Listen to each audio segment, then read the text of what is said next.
विचारधाराओं को या फिलॉसफी को लोग अपने जीवन से ज़्यादा महत्वपूर्ण मान रहे। मनुष्य का जीवन बद से बदतर हो रहा है। इसकी वजह क्या है?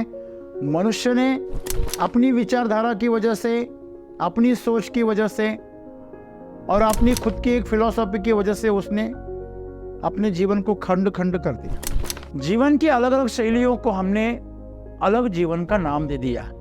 यहाँ भूल हो गई। तो आमतौर पर जो जीवन जो है उसका तरीका एक ही है, बस शैली अलग है, ढंग अलग है। तो ये जो अलग ढंग है, इनकी वजह से उनके जीवन को टुकड़ों में बांटना, अलग बांटना, ये मूर्खता है जो आज तक इंसान कर रहा है। कि जीवन कोई फिलॉसफी नहीं है या कोई विचारधारा नहीं है कि आप उसके पीछे पागल बन। अगर आप किसी फिलॉसफी के पीछे चल के, तो आप अपने जीवन से हाथ धो बैठो। कि समावेशिता ये जीवन की शैली है, एक तरीका है, ये कोई फिलॉसफी नहीं है। तो आज आप किसी भी अमीर इंसान को देखिए, जब वो बहुत अमीर हो जाता है ना, वो अपनी संपत्ति को बांटना चाहता है। हमारा ये स्वभाव है मनुष्य का कि क्या करो, सबसे साथ बांटो। पुराने जमाने में लोग लोगों को ऊपर उठाते थे, मदद करते थे, दूसरों के साथ मानवता का व्यवहार करते थे, दूसरों के लिए अंदर संवेदनाएं रहती, अपने खाने से खाना बांटते थे, अपने सुख को बांटते थे।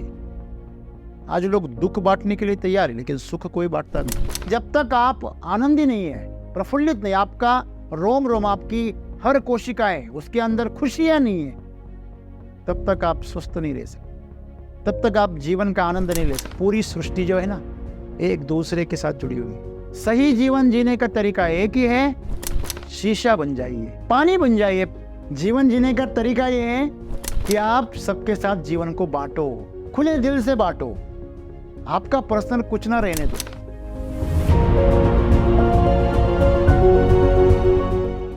दोस्तों, मनुष्य जैसे जैसे 21वीं सदी तक जा रहा है, वैसे वैसे वो ज़्यादा बुद्धिमान और बुद्धिमत्ता को ज़्यादा महत्व दे रहा है। और जैसे जैसे तर्क बुद्धि या बुद्धिमत्ता को महत्व बढ़ता जा रहा है, वैसे वैसे फिलॉसफी को ज़्यादा महत्व आ रहा है। विचारधाराओं को या फिलॉसफी को लोग अपने जीवन से ज़्यादा महत्वपूर्ण मान रहे।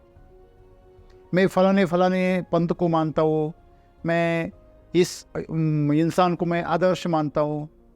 हर कौम ने अपने अपने कोई पुरुष और उसकी विचारधाराएं पकड़ी हुई। इससे समाज खंड खंड में टूट गया।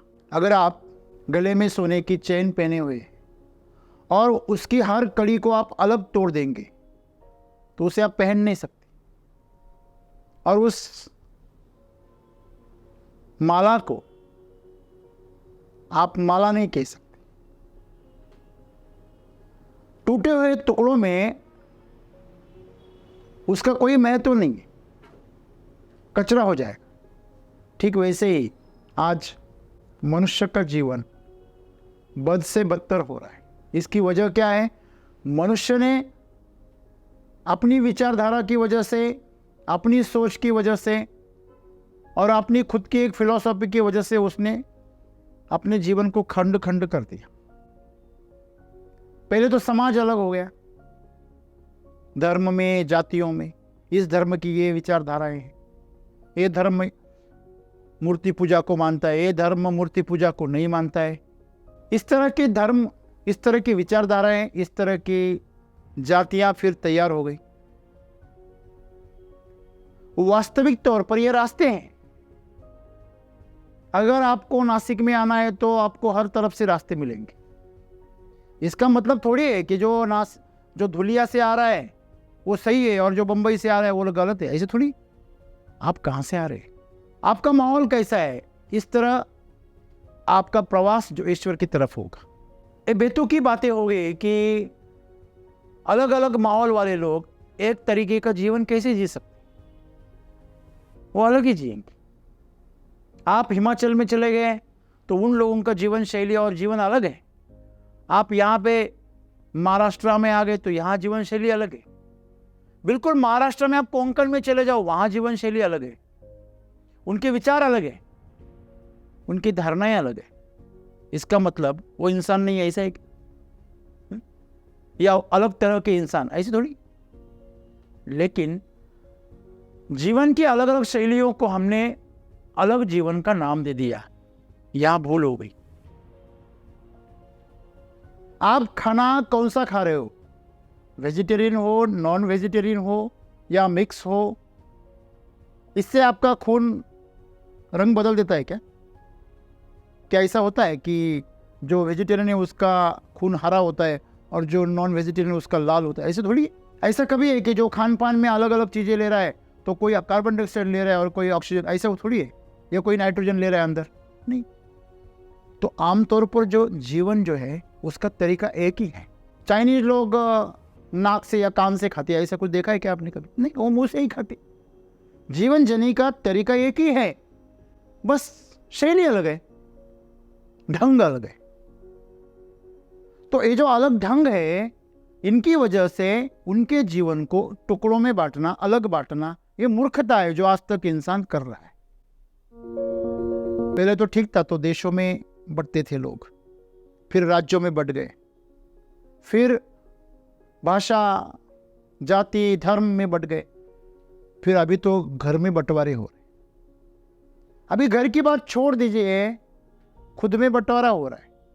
सुबह कुछ और मूड होता है, शाम को कुछ और हो जाता है, खुद को ही पता नहीं चलता मैं कैसा हूं। खुद से ही बेखबर, खुद से ही अनजान हो गई। कोई जीने की कोशिश करता है और जीने के लिए पूरी तरह जद्दोजहद करता है, मेहनत करता है, वही इंसान अगर आत्महत्या करता है, तो आत्महत्या करने वाला इंसान और जीवन से लड़ने वाला इंसान एक ही हो सकता है क्या? बिल्कुल नहीं। जो आपसे प्रेम कर रहा है और वही अगर आपका जानी दुश्मन हो रहा है, तो दोनों इंसान एक ही है क्या? बिल्कुल नहीं। आपके अंदर कई इंसान बस रहे। दिखता तो एक शरीर है, लेकिन उसके अंदर कई सारे व्यक्तिमत्व घुस गए। वो गाना है ना हिंदी में, कभी तू छलिया लगता है, कभी दीवाना लगता है ना? तो इस तरह वो रंग बदलता है इंसान, गिरगिट की तरह अभी इंसान रंग बदल रहे। क्यों? उसको खुद को पता नहीं वो कैसा है। उसका जीवन पूरी तरह छिन्न विछिन्न हो गया। तो सदगुरु आज हमें आगाह कर रहे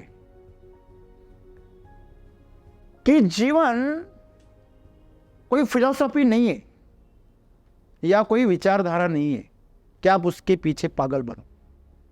अगर आप किसी फिलॉसफी के पीछे चल के, तो आप अपने जीवन से हाथ धो बैठो। क्योंकि हर किसी का जीवन शुद्ध नया है, वो पहली बार मिला है।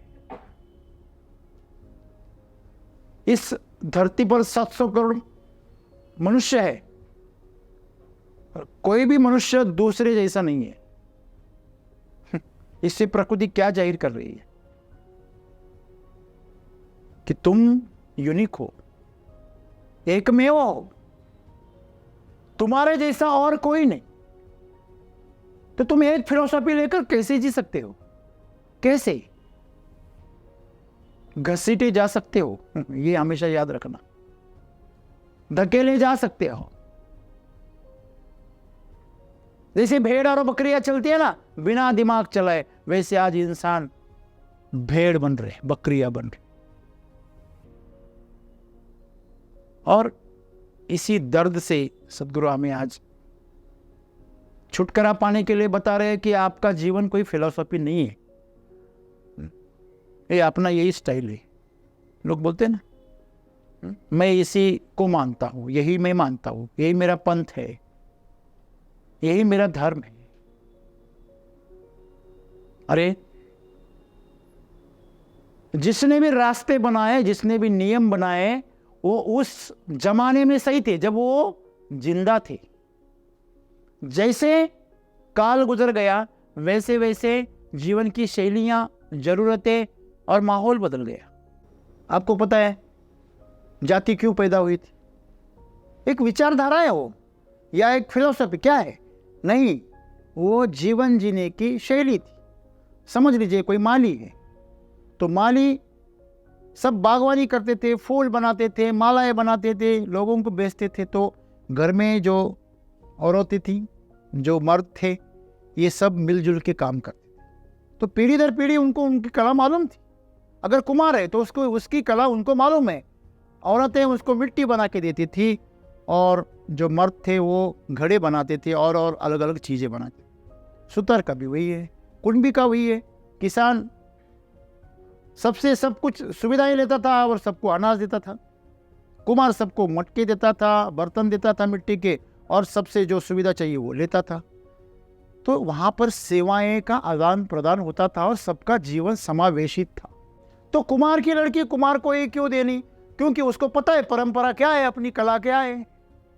सुनार की लड़की सुनार को क्यों देनी? कला मालूम है। आज मुझे बताइए,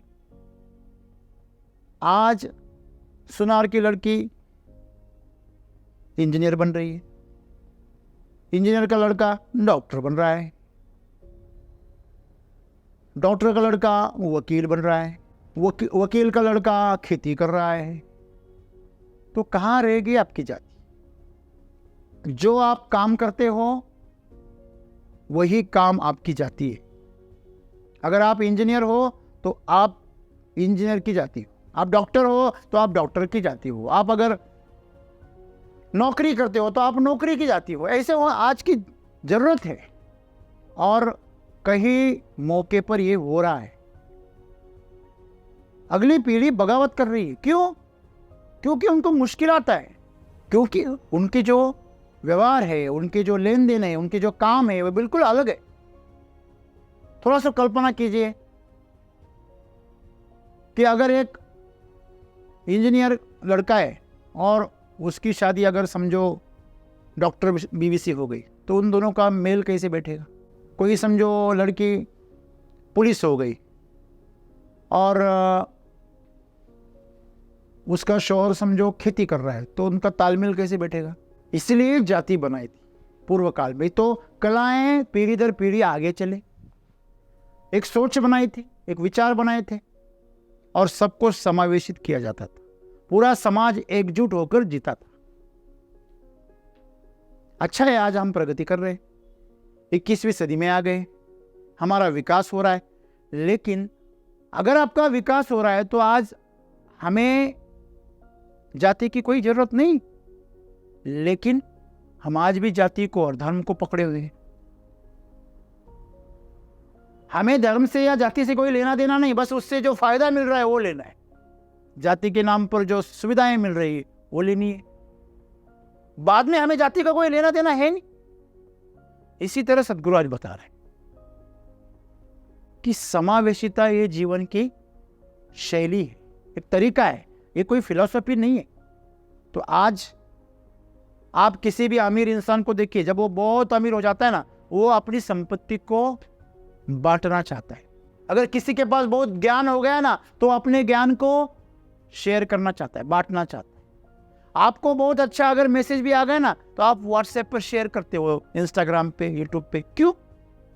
क्योंकि इंसान की फितरत है, हमारा ये स्वभाव है मनुष्य का कि क्या करो, सबसे साथ बांटो। अगर हम शेयर करते हैं ना, तो नेगेटिव बातें बहुत जल्दी शेयर कर देते, उसको फैलाते, बड़े शौक से फैलाते, क्योंकि हमारी शैली ऐसी हो गई है।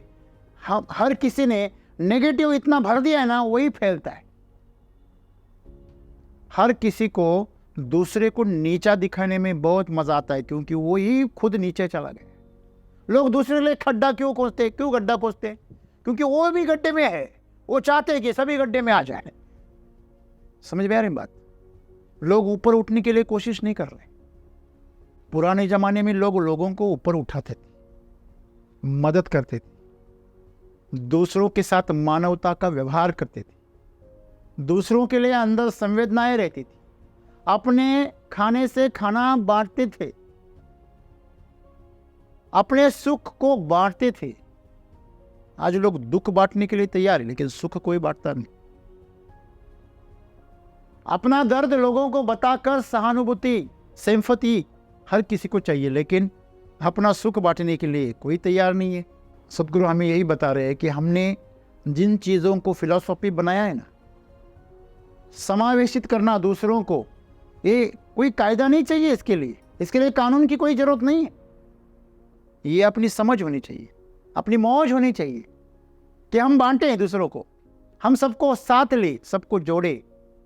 हाँ, अगर आपके घर में कोई प्रोग्राम है, कोई भी शादी हो, कुछ भी हो, कोई उत्सव हो, तो हम क्या करते हैं? लोगों को आमंत्रण देते हैं, बुलाते हैं। क्यों बुलाते हैं? क्यों उन्हें हमारे साथ में जोड़ते हैं? क्योंकि समावेश ये हमारी सोच है, पहले से ये हमारी एक क्या है? आदत है, स्वभाव है, एक अभिव्यक्ति है, अभिवृत्ति है। जब तक हम चीजें दूसरों से बांटते नहीं, हमें आनंद नहीं होता। हमेशा याद रखिए, ऐसा होता तो ये इंसान कब का जंगल चला गया होता। हम जो बोलते हैं आध्यात्म में निस्वार्थ भाव से करो, निस्वार्थ भाव से करो मतलब सबके साथ बांटो। ईश्वर जब भी पैदा होते हैं, जब भी अवतार लेते हैं, तो वो किस लिए लेते हैं? खुद की पूजा करवाने के लिए? हाँ नहीं, समाज की सेवा करने के लिए, समाज के दुख दर्द मिटाने के लिए, समस्याओं को मिटाने के लिए हुआ। किसी भी धर्म के आप जो ईश्वर हो, उनको आप देखिए वो क्या कर रहे हैं? वो समाज को अच्छा रास्ता दिखा रहे हैं, वो समाज की मुश्किलों को हल कर रहे हैं, वो समाज को और आनंद से रहने का मार्ग बताते, मार्गदर्शन करते, वो समावेश सिखाते। आजकल अमेरिका में बड़े बड़े डॉक्टर एक नई ट्रीटमेंट लिखवा देते हैं। वो बोलते हैं अगर कोई बीमारी बहुत ही खतरनाक साबित हो रही तो वो बोलते हैं आपको ये दवाएं लेनी है, और उसके नीचे लिखते हैं आपको किसी जरूरतमंद की 2 घंटे के लिए सेवा करनी है, आपको 20 मिनट के लिए ईश्वर की प्रार्थना करनी है। क्या संबंध है इसका? हेलो, क्या संबंध है? दूसरों की सेवा करने से आपकी बीमारी कम हो जाती है। कल मैंने एक बहुत ही नायाब कहानी सुनी। एक दादी थी और उसके ऊपर दवा के असर ना के बराबर हो रहे थे, तो डॉक्टर बोले इनको डिस्चार्ज दे दो, घर पे भेज दो, अभी इनका कुछ नहीं हो सकता। तो जो नर्स थी, बहुत ही सुंदर महिला थी, उन्होंने उनके घर गए और सब उनके जो नाती पोते थे उनको लेकर आए। हॉस्पिटल में उनको एक स्पेशल कमरा दिया गया था, वो खाना बिना वही बनाते थे। तो वो बच्चे आ गए। आप चमत्कार देखिए, वो बच्चे उसके साथ रहने लगे 2 दिन, तो खाना और उसके साथ खा रहे, गप्पे उसके साथ मार रहे, उसको दवा खिला रहे। तीसरे दिन तक वो जो बूढ़ी औरत थी उसकी स्वास्थ्य में सुधार आने लगा। डॉक्टर हैरान परेशान हो गए, सभी टेस्ट फेल, सभी दवाएं फेल। ऐसे रुग्ण को अगर इस चमत्कार की तरह अगर रिस्पांस मिलने लगा तो वो सोच में पड़ गए। फिर इसके ऊपर अध्ययन हुआ, तभी कहा गया कि ये जो शरीर है ये खुद इस पंचमहाभूतों से बना हुआ है, और ये हमेशा समावेश चाहता है कि आप किसी के साथ जुड़ो और सेवा करो। जब वो नानी ने उस पोतियों का, नाती पोती का जब प्यार पाया तो उसके अंदर एक नई ऊर्जा पैदा हो गई, शरीर से परे कोई शक्ति पैदा हो गई और शरीर फिर से काम करने लगा। तो हमेशा याद रखिए, जब तक आप किसी की सेवा नहीं करते, ये आपका रोम रोम जब तक प्रफुल्लित नहीं होता ना, तब तक वो काम नहीं करता।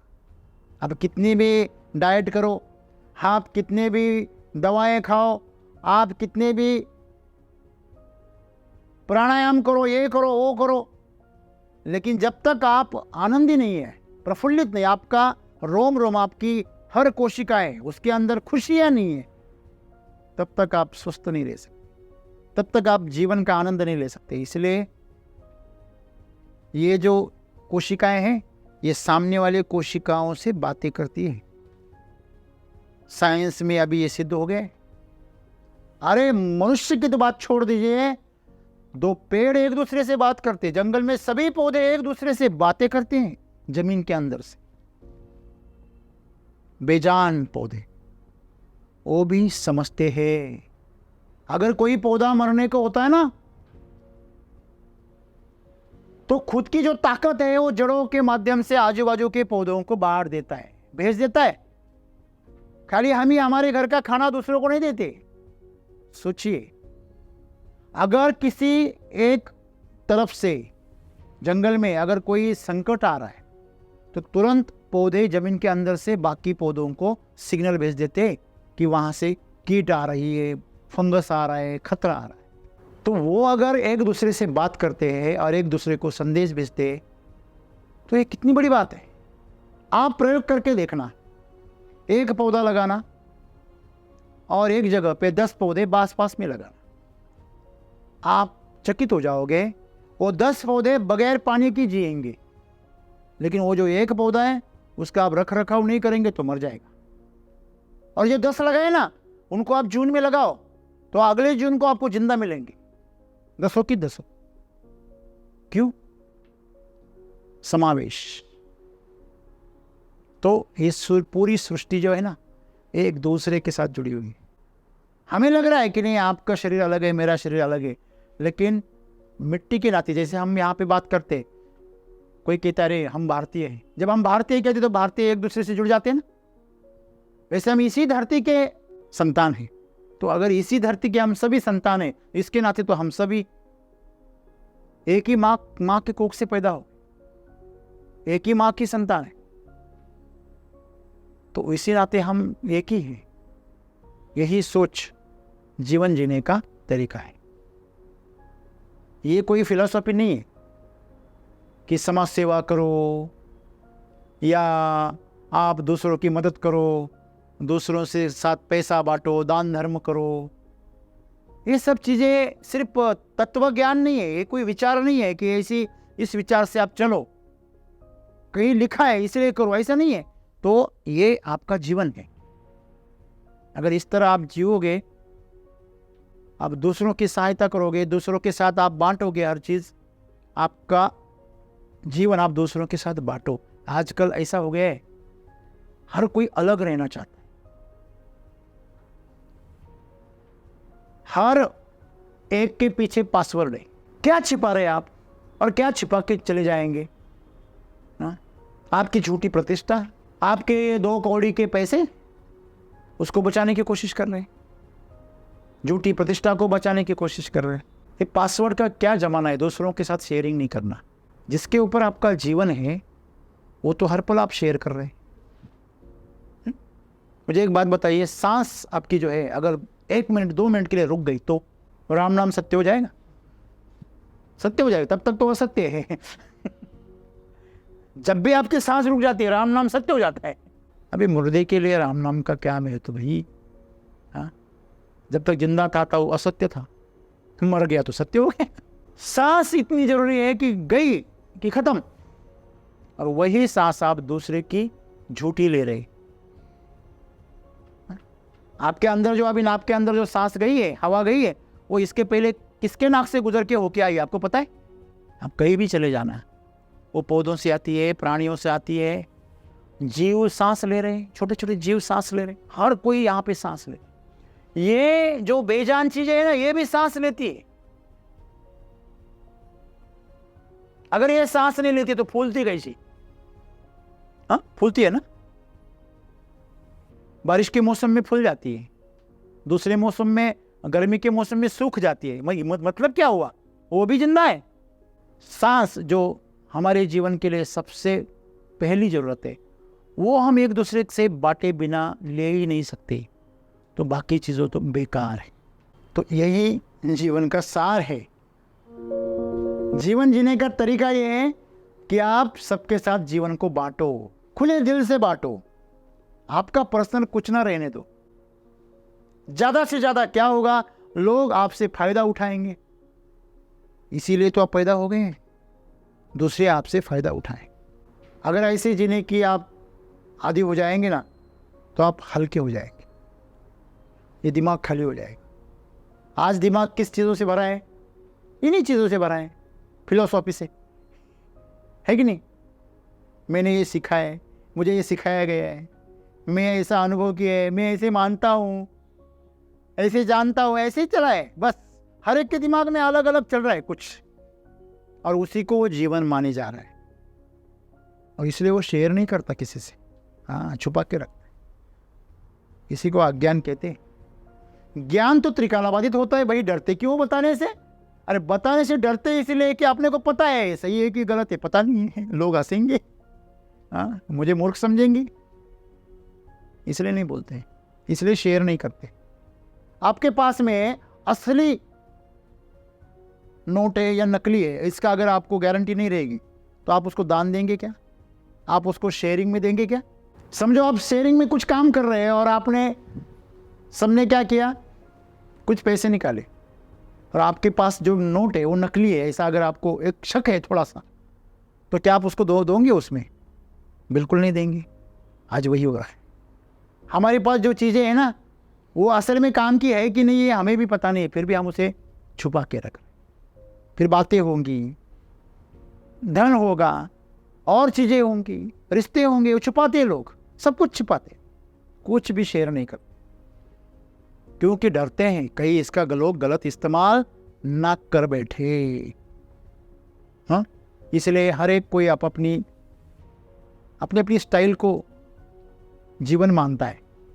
दोस्तों, ये भूल भुलैया है, इससे बाहर आइए, और सही जीवन जीने का तरीका एक ही है, शीशा बन जाइए, पानी बन जाइए। पानी तेरा रंग कैसा? आज पानी को इतना महत्व क्यों है? किसी भी घर में जाइए आपको पानी मिलेगा,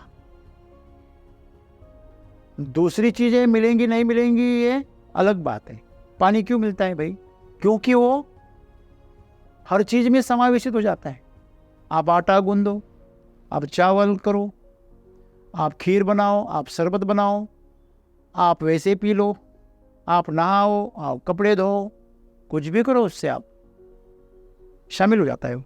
जो ऑलराउंडर होता है ना, उसका नंबर पहले लगता है हर खेल में। तो ये हमेशा याद रखना, जो सबको समावेशित कर लेता है, सबके साथ जुड़ सकता है, वही जीवन का आनंद ले सकता है। जिसने अपने आप को बांध दिया, किसी साचा में अगर बांध दिया, बांधते हैं लोग फिक्स, तो वो आपको जीवन जीने से रोकेगा और रोकता है। और ऐसे लोग जो महत्वाकांक्षी हैं, जो कंक्रीट की तरह सख्त है, जिनकी अपनी अपनी सोच है, वो लोग बहुत मुश्किल में जीते। वही लोग नींद की गोलियां खाते, उन्हीं लोगों को अलग अलग बीमारियां होती। आपको पता है, जो बहुत आकड़ के चलते हैं ना, उनको हमेशा जॉइंट्स पेन होते, गले में हमेशा पट्टा आता है उनके। जो गर्दन नीचे झुकाने की कला को नहीं सीखते हैं जीवन की, उनके गले में पट्टा आ जाता है। जीवन बहुत सुंदर है, झुकना सीखिए, जगाना सीखिए, बांटना सीखिए, और इस जीवन का आनंद दीजिए। धन्यवाद।